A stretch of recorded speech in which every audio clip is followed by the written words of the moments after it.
What is right is not always popular, and what is popular is not always right. I think the vast majority of my audience can get behind that statement. We've all been in that situation, whether it was work or school or some other social setting, where we encountered that person who was only concerned with being popular, being liked, and being approved of. The President of the United States, Joe Biden, has proven beyond the shadow of a doubt that that is all he is concerned about. Not what's right, only doing what's popular. And in today's video, I'm going to show you that the left is waking up to this. Some on the left are waking up to this. Many just continue to have their heads in the sand and deny what's really going on.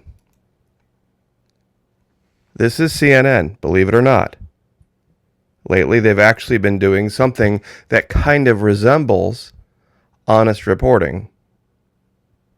Title: The reason Biden is quote-unquote popular is no secret. He does popular things on important issues. Notice they don't say here that he does the right thing. He only does the popular thing. This is the advantage we have over the left. They don't want a leader. They want, as I have described in the past, a quote-unquote sausage maker, someone who is going to stick his finger in the wind, consult everyone about every little decision, make sure it's the popular thing to do, and then do that. That's been his modus operandi for his entire career. I don't know why he would change now. And let's hear him in his own words for just 1 second. And he reveals something. This is yet another clip from his press conference that is very, very telling about how he sees his role as president. 1 second while I adjust the volume.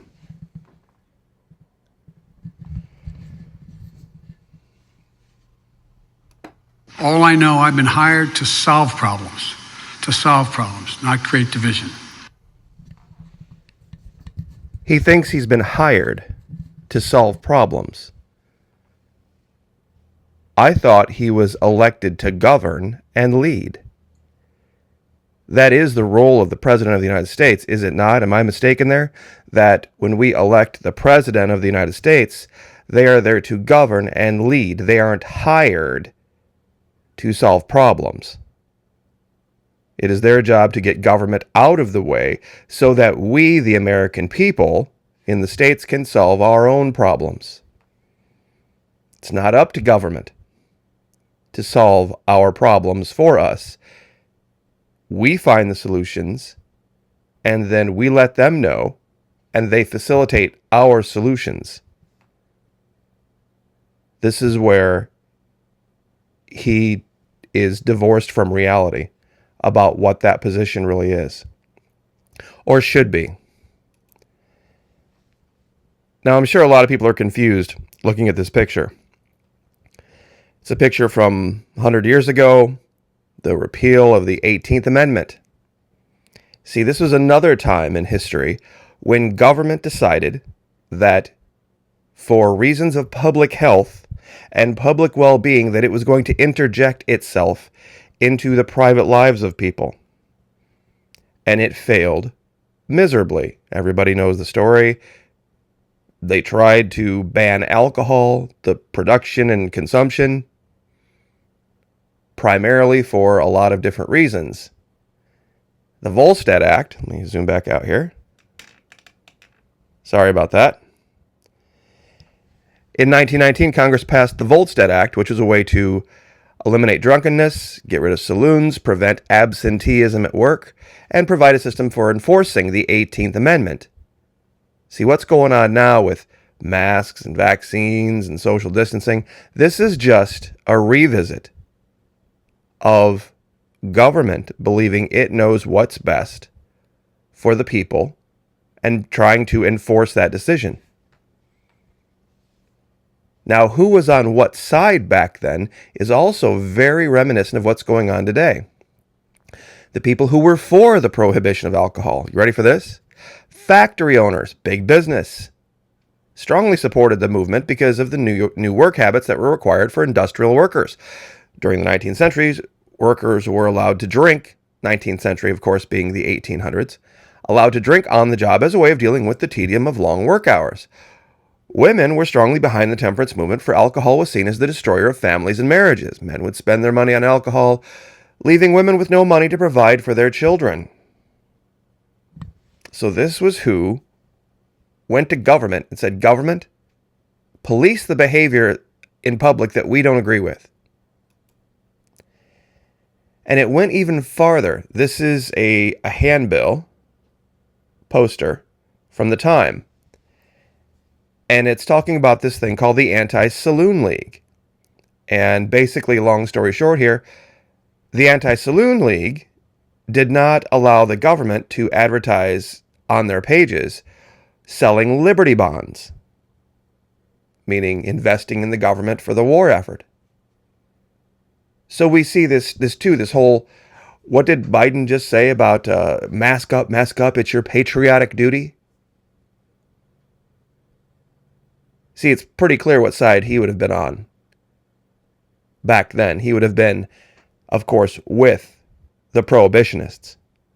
And I don't think anybody out there could make the allegation that drinking a lot's good for you. But it's not, and no one was making that allegation then. It just wasn't the role of government. Funny story, January 2020. Annika Nelson, The Atlantic. Prohibition was a failed experiment in moral governance.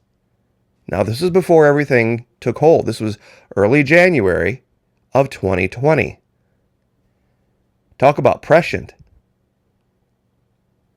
And I'll give you a link to this article, and you can read about, and this person, The Atlantic is liberal. And here, this woman is like literally seeing the future in January of 2020. And I know some of you have taken issue with my saying that some of the MSM on the left is abandoning Biden. Well, here's another one. Biden earns 4 Pinocchios from Washington Post for false claim about Georgia voting.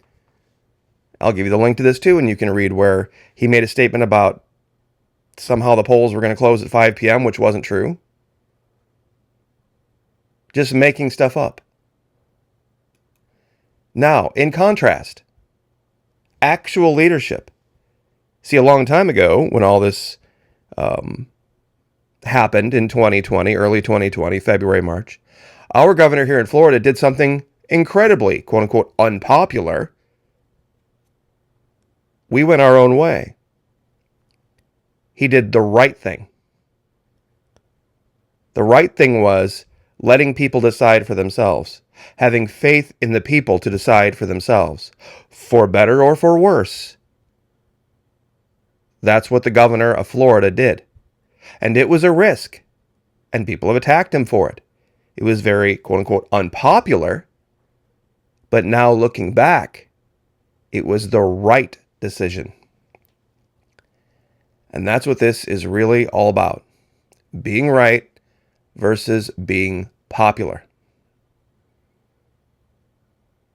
So, that's what I wanted to cover today. I know a lot of people are dejected and upset and have a lot of angst about what's going on with President Joe Biden, Vice President Kamala. They're no threat. See, only true leaders would be a threat. See, say what you want about Barry and Big Mike. He said, I'm going to do XYZ ABC thing. It was an incredibly unpopular thing at the time, but he went into office, and I didn't agree with it, but he did it. He made it happen. See, that's why he understands psychology better than those in charge now. Because leadership is leadership is leadership. Whether you would disagree with the leadership or you agree with the leadership, it is what it is. Someone making a command decision saying, we're going that way. This is why I'm going to go that way, but you may not like that, but I'm going to go that way anyway. not this nonsense of doing what's popular and always consulting the wind to figure out which way to go. So, anyway, don't let your heart be troubled. God bless. Like, share, subscribe. We'll see you next time.